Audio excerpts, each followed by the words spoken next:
ஒவ்வொரு பூக்களுமே சொல்கிறதே வாழ்வென்றால் போராடும் போர்க்களமே. இந்த பாடலை உச்சரிக்காமல் யார்தான் இருக்க முடியும்? உலகில் தமிழர்கள் வாழுகின்ற மூளை முடுக்குகளில் எல்லாம் ஒலித்த இந்த பாடல் இடம்பெற்ற மிக பிரபலமான ஆட்டோகிராஃப் திரைப்படம் 21 வருடங்களுக்கு பின்னர் மீண்டும் ரீரிலீஸ் ஆகி வெளிவருகிறது. இத்தனை வருஷத்துக்கு அப்புறம் ரொம்ப மகிழ்ச்சியா இருக்கு. அதுவும் 21 வருஷத்துக்கு அப்புறம் ரீரிலீஸ் ஆகுது. நிறைய பேசிட்டாங்க இந்த படத்தை பத்தி, எக்ஸ்பீரியன்ஸ் பத்தி. இது கண்டிப்பா ஹிட் ஆகும். ஏன்னா இந்த ட்ரெய்லர் பார்க்கும் போதே புதுசா இருந்தது. அதுவும் சொல்லியிருந்தாரு, எங்களை அந்த அந்த இடத்துக்கு கொண்டு போயிருந்தாரு. ஒருத்தவங்களும் கனெக்ட் பண்ணக்கூடிய ஒரு படம். எங்க அப்பா ரீரிலீஸ் ஆகுதுன்னு சொன்ன உடனே அப்படியாமா என்னை கூட்டு போய் படம் காமிக்கிறியா, நான் போய் பார்க்கணும்னு ஆசைப்படுறேன். அந்த மாதிரி எல்லாருக்கும் கனெக்ட் பண்ண வரக்கூடிய ஒரு படம். கண்டிப்பா சேரன் சார் நெக்ஸ்ட் பேசுவாரு. பேசும்போது நான் கேட்குற ஒரே ஒரு கேள்விக்கு மட்டும் பதில் சொல்லுங்க. இது என்ன உங்களுக்கு பாதிச்சது? எத்தனை லவ் உங்களுக்கு இருந்ததுன்னு மட்டும் எனக்கு தெரிஞ்சுக்கணும்னு நான் ஆசைப்படுறேன். அதுக்கு லிஸ்ட் நிறைய இருக்கும்னு நினைக்கிறேன். அதே மாதிரி நிறைய விஷயம் இந்த படம் எனக்கு சொல்லி கொடுத்தது. இந்த படம் பண்ணும்போது நிறைய மன அழுத்தம், மன உடைச்சல் எனக்கு பர்சனலாக இருந்தது.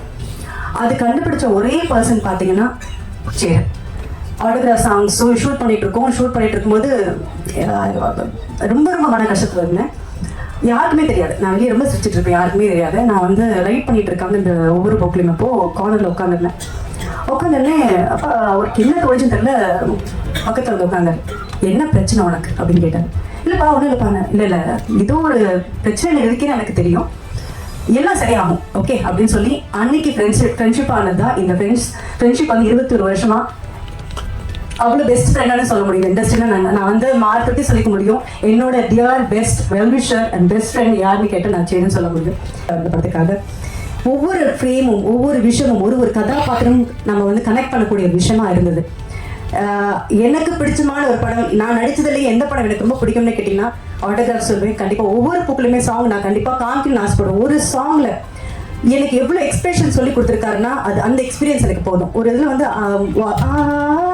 மாதிரி வரும். அதில் அவர் ஏதோ யோசனையில் போறீங்க, யோசனையிலேருந்து நீங்கள் வெளியே அதுக்கப்புறம் நீங்கள் பாட ஆரம்பிக்கிறீங்க. இந்த விஷயம் வரையும் எனக்கு சொல்லி கொடுத்தவர். And I will always owe this to you செரப்பா. I really love working with you. என்னை பக்கபலமாக தூக்கி விட்டவங்க, எனக்கு இந்த படத்தில் பெரிய சப்போர்ட் பண்ணவங்க, நடிகர்களா டெக்னீஷியன்களா முதலீடு செய்தவர்களா நிறைய பேர். அதை தாண்டி இந்த படம் மக்கள்கிட்ட கொண்டு போய் சேர்றதுக்கு காரணமாக இருந்தது பத்திரிகையும் ஊடக நண்பர்களும். அதை நான் என்றுமே மறக்க மாட்டேன். ஒவ்வொருத்தரும் வரிஞ்சு கட்டிட்டு இருந்தீங்க இந்த படத்தை கொண்டு போய் சேர்க்கறது. இது நல்ல படம் நல்ல படம் நல்ல படம். ஒரு பக்கம் 2 பக்கம் 4 பக்கம் எழுதினவங்கலாம் இருக்காங்க. ஸோ உங்கள் எல்லாரையும் இந்த 21 வருஷத்துக்கு அப்புறம் உள்ள ஆட்டோகிராஃபோட ரீரிலீஸ் பண்ணுற நிகழ்ச்சிகளை பார்க்குறதுல ரொம்ப பெருமைப்படுறேன், சந்தோஷப்படுறேன், தலை வணங்குறேன் இந்த படத்தை மறுபடியும்.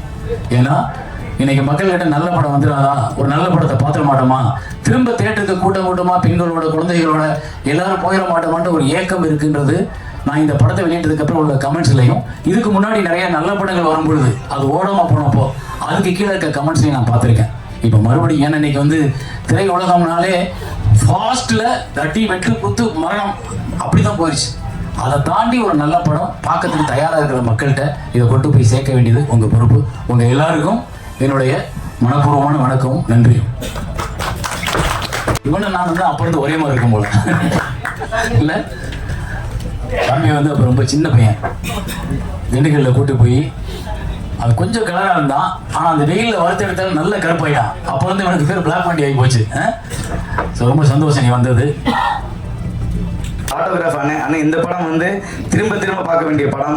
இது ஒரு நாள் மட்டும் ஒரு தலைமுறைக்கு மட்டும் இல்லை, எத்தனை தலைமுறைக்கு எடுத்தாலும் இப்படி ஒரு ஆட்டோகிராஃபை யாராலும் எடுக்க முடியாது. என்ன சொல்றது உங்களை பற்றி, இந்த படத்தை பற்றி என்ன சொல்றது? இப்படி ஒரு படம் யாரும் எடுக்க முடியாது. இந்த படம் தான் இப்படி, இந்த படம் மாதிரி யாரும் ஒருத்தர் எடுக்கவே முடியாது. இப்போது பருத்தி வீரன் மாதிரி ஒரு படம் அல்லது வேறு படங்கள் இன்னொரு இயக்குனர் படத்தை நான் சொல்ல முடியுமான்னு தெரியல. அதுபோல் ஒரு படங்களை வாழ்வியலை எடுத்துடலாம். இந்த படம் எப்போ பார்த்தாலும் ஒருத்தருக்கு தன்னுடைய கடந்த காலத்தை நினைவுபடுத்திக்கிட்டே இருக்கு. அப்படி ஒரு படைப்பு அது. நான் மதுரை அபிராமி தேட்டரில் தான் இந்த படம் பார்த்தேன். ராம் ஷெடியூல் முடிச்சுட்டு பார்த்தேன். நான் பார்த்துட்டு பிரமிச்சு போயிட்டேன். நான் இப்படி ஒரு படத்தை எப்படி எடுக்க முடியும்? நீங்கள் உங்களுக்கு நினைவு இருக்குமான்னு தெரியல, இந்த படம் தான் இன்னொரு வருஷனாக பிரேமம்னு வந்தது. மலையாளத்தில் வந்த பிரேமம் பார்த்தீங்கன்னாக்கும் அது ஆட்டோகிராஃப் தான். அது